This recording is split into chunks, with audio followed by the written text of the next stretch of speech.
168. Ikot-ikot muna. Tingin-tingin. Ayan. Yung sa mga puntahan namin yung dapat namin puntahan. Ayan. Si Boss Ed. Tingin-tingin. Ano kaya ang hinahanap nito? Ayan, dito kami sa loob ng 168. Ikot kami na ikot. Ano kaya ang bibili ng taong ito? Sunod tao na sunod naman sa kanya. Ito na, alang napili. Ayado kami. Ay, nako. Ano kaya? Ayan. Ako. Marami siyang sinasabi. Pero kami tabaya yun. Nang maaga daw kami makauwi. At malayo pa biyahe namin. At ito na yung mga order na kinakahon namin para maililiver na sa aming customer. At kung kayo ay gustong bumili, dito lang sa Abigail Native Products and Souvenir Shop. Yan. Kung magagawin po kayo ng Divisoria sa may Tabora, dito lang po yan. Meron po tayo mga pang party needs, pang birthday, kubo, binyag, yan, mga flowers, mga pang frame, salamin. Meron po rito, kaya pasunod po kayo rito sa shop Abigail Native and Souvenir Shop. Yan.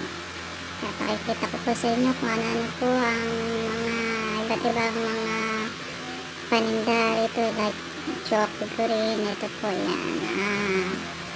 Yan po yan. Ito po yung mga nakikita nyo na yan. Ano pangalan? Madam, ano po pangalan niya, madam? Ewan ko sa'yo. Ayan. Kompleto sila ng accessories. Yan. Ito, mga chalk figurine. Kung gusto niya, meron dito kompleto yan.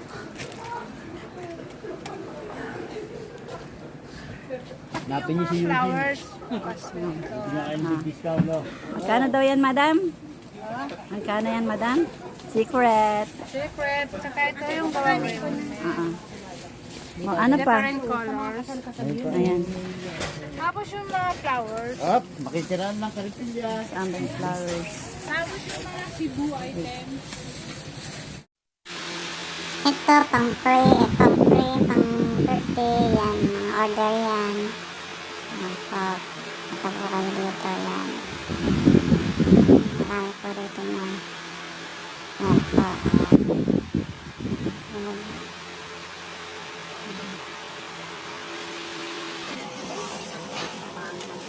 Ayan. Yan ang mga ano. Paano, alis na kami. Ayan. Alis na kami bye-bye.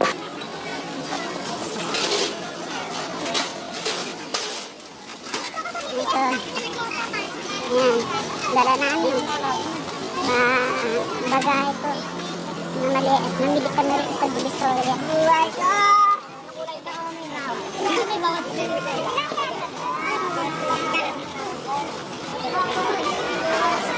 Diba?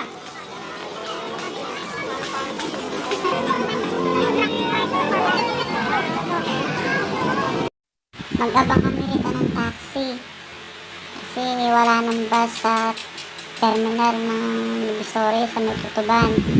Doon kami sumasakay minsan, dala namin sasakyan. Kaso nga sasakyan dadalhin namin ang mahal ng gas, so commute na lang muna kami hanggat wala pang bus na diretso rito sa Divisoria. Ito na nga, dumating na yung taxi. Kakarga na namin yung aming na pamilya. Hindi ko alam kung magkano abuti ng pamasahe namin ng Caloocan.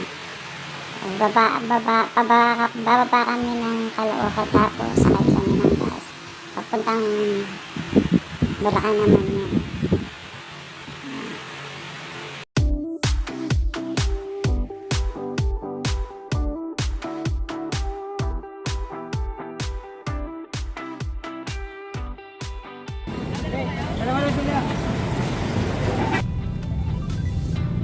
Tayo sa mismong Victoria, boss?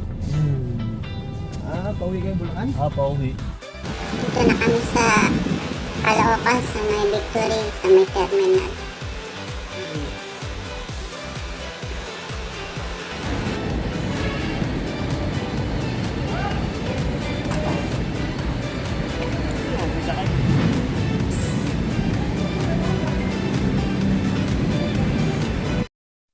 Ngayon naman, diretso na kami rito sa San Fernando, sa may terminal ng Victory, para ipadala yung aming mga pa-order na party minsan souvenir dito sa may San Fernando, Pampanga.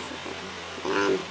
At sila na ang bahalang maghahatid doon sa aming customer ng Zambales. Basta rito, idadrop mo lang dito. Ngayon, titimbangin nila. Tapos, bigyan kanila ng resibo sa pag-drop ng mga item na in-order nila.